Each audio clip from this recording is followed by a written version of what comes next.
Bonjour tout le monde, bienvenue dans cette capsule sur la nomenclature inorganique. C'est très recommandé de faire le suivi de ces capsules tout en ayant sous la main votre document résumé de nomenclature inorganique. La capsule est faite en fonction du document, elle suit les pages du document et sa progression. Donc, elle te sert en fait à t'expliquer comment bien remplir le document de résumé, qui par la suite sera un outil inestimable dans ta compréhension de la nomenclature inorganique. Pour débuter, nous parlerons des degrés d'oxydation qui sont une notion excessivement importante dans notre compréhension de la nomenclature inorganique. Par la suite, je me suis permis de diviser les différents composés en trois types distincts qui respectent chacun leurs règles de nomenclature. Pour continuer, nous allons voir l'écriture et la nomenclature des acides que je divise en deux grandes catégories, les hydracides et les oxacides, qui seront discutés plus tard au travers de la capsule. Et finalement, nous discuterons de l'écriture et de la nomenclature des hydrates plus tard dans ce chapitre de la nomenclature inorganique. Alors, débutons sans plus tarder avec le degré d'oxydation qui se trouve à la page 1 de ton document dans lequel tu pourras voir un tableau excessivement complet qui te parle du degré d'oxydation. C'est quoi le degré d'oxydation? C'est dans le fond la charge qu'aurait un atome si on faisait le transfert complet des électrons. Donc, c'est soit un atome qui donne des électrons. Habituellement, ce sont les éléments les moins électronégatifs qui donnent des électrons, par exemple les métaux. Euh, Eux vont avoir un nombre d'oxydation positif car ils vont avoir donné leurs électrons. D'un autre côté, les non-métaux ou les éléments plus électronégatifs qui ont tendance à attirer les électrons de leur côté devraient avoir normalement des nombres d'oxydation négatifs.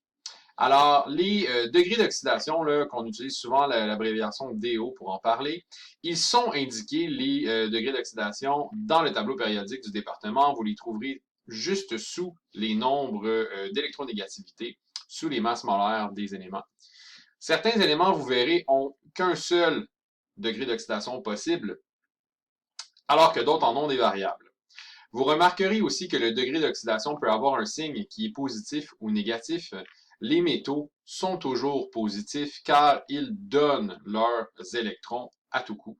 Alors, ils vont avoir des degrés d'oxydation positifs, alors que les non-métaux, quelquefois, en auront des négatifs ou encore des positifs, tout dépendant de la situation dans laquelle ils se trouvent.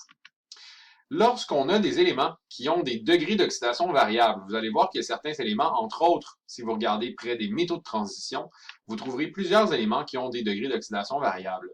À ce moment-là, pour savoir quel est le degré d'oxydation du métal dans le composé, on va pouvoir le déduire parce qu'il va être accompagné d'un anion ou d'un ion polyatomique dont on connaît bien le degré d'oxydation. Alors, si on connaît bien le degré d'oxydation d'un des deux morceaux du composé, on est capable de déduire le degré d'oxydation de l'autre morceau, qui serait dans ce cas-ci le métal de transition, par exemple. À ce moment-là, lorsqu'on doit déduire le nombre d'oxydation, il va nécessairement falloir écrire la valeur du degré d'oxydation en chiffres romains entre parenthèses. Nous y viendrons, je parle ici des composés de type 2 avec des métaux à degré d'oxydation variable. Nous y viendrons éventuellement plus tard dans ce chapitre sur la nomenclature inorganique. Alors, pour l'instant, ce qu'il faut comprendre principalement des degrés d'oxydation, c'est que ce sont une charge. En fait, c'est une charge qu'aurait l'atome s'il transfère complètement ses électrons dans le composé. Donc, c'est-à-dire, c'est soit qu'il donne ses électrons, il y aura une charge positive, il reçoit des électrons, il aura alors une charge négative, ce sera un anion. Et tout dépendant du contexte, eh bien, peut-être qu'il va falloir déduire des degrés d'oxydation si on n'a pas de degré d'oxydation fixe, c'est-à-dire qu'on n'a pas qu'un seul degré qui est présent dans le tableau périodique. Allons faire de ce pas un exercice qui nous permettra de mieux comprendre comment déduire des degrés d'oxydation. Je vous ai donné quelques informations pertinentes dans l'encadré bleu. On sait que certaines familles du tableau périodique, certains groupes, ont des degrés d'oxydation spécifiques dans des composés dits binaires. Donc, en ce moment, je n'ai affaire qu'à des composés binaires. Un composé binaire, c'est lorsque j'ai deux types d'atomes différents dans mon composé là, que je suis en train d'étudier. Alors, on t'a donné des formules de différents composés là, de A à H. Qui sont dans un tableau à la page 1 de ton document résumé. Et on te demande de trouver c'est quoi le degré d'oxydation du métal dans les composés suivants. Alors, la première chose à faire, c'est de savoir bien diviser le composé pour voir les atomes qui sont présents. Je te rappelle qu'un atome, dans son symbole, a toujours une lettre majuscule. Une lettre maximum majuscule. S'il a 2 lettres ou 3 lettres, alors les autres lettres seront minuscules. Donc, pour savoir le nombre d'atomes, tu n'as qu'à regarder le nombre de majuscules qu'il y a dans la formule. Dans chacune des formules qui sont présentes ici, tu peux constater qu'il y a 2 lettres majuscules par formule et donc 2 atomes par formule, ce qui sont des composés binaires. Alors, à ce moment-là, on peut tout simplement aller faire une séparation dans les formules pour pouvoir bien visualiser les morceaux de chaque côté et par la suite déduire les nombres d'oxydation si nécessaire. Donc, qu'est-ce que je te donne d'autre comme information? Quand je suis dans des composés binaires, les halogènes ont habituellement un nombre d'oxydation de -1. Ils sont habituellement les anions. Les oxygènes aussi sont habituellement des anions avec un nombre de -2. La famille de l'azote, là on parle de la famille bien entendu, donc la famille de l'azote aurait un nombre d'oxydation de -3. Et l'hydrogène, tout dépendant, s'il est un cation, il va être +1. S'il est un anion, il va être -1. Ça va dépendre de sa position. Donc, habituellement, si un hydrogène est lié avec un métal, eh bien, nécessairement, le métal, c'est le cation, alors l'hydrogène sera -1. C'est ce que ça implique par rapport à ça. Donc, dans tous ces composés, normalement, je devrais trouver des métaux et des non-métaux. Alors, mon métal, habituellement, tu devrais le trouver à gauche du composé. C'est le cation qu'on commence à mettre. Vous allez le voir dans la prochaine diapo. C'est une généralité, mais on commence toujours par écrire le cation en premier dans un composé de type ionique. Alors, si on analyse ici, tous les premiers éléments sont des métaux.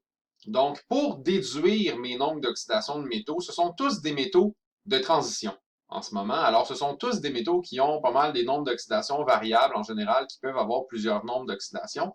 Mais, n'ayez crainte, on va pouvoir déduire le cuivre, le palladium, l'uranium, etc. On va pouvoir déduire leur nombre d'oxydation à l'aide du nombre d'oxydation du non-métal qui est associé à eux dans le composé. Donc, allons jeter un coup d'œil à savoir ce qui se passe par rapport à ça. Chaque brome dans mon premier composé, chaque brome est un halogène et a un nombre d'oxydation de -1.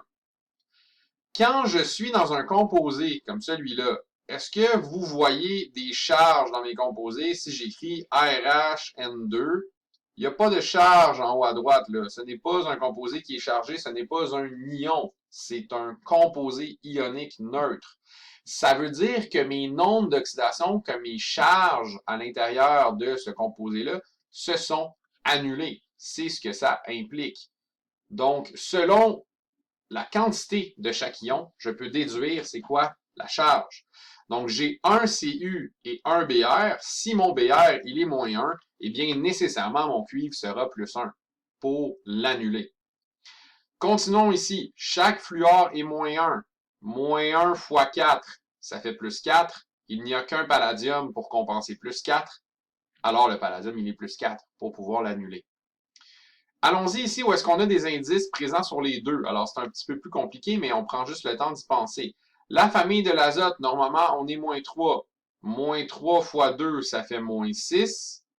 Le rhénium, pour balancer -6, il y en a 3. Alors, chaque rhénium sera +2. 2 fois 3, ça fait +6. -3 fois 2, ça fait -6. On est balancé dans nos nombres d'oxydation, nos degrés d'oxydation. Je continue, celui-là, il est plus simple. Le N est -3, l'ion nitrure qu'on appelle. Et donc, le rhénium sera +3 car c'est du 1 pour 1.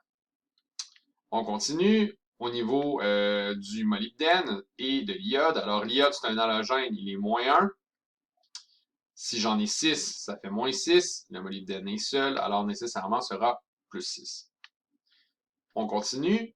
Au niveau du soufre et du vanadium. Donc, pour le soufre, on est dans la famille de l'oxygène, on est -2. Il n'y a qu'un seul vanadium pour compenser mon soufre.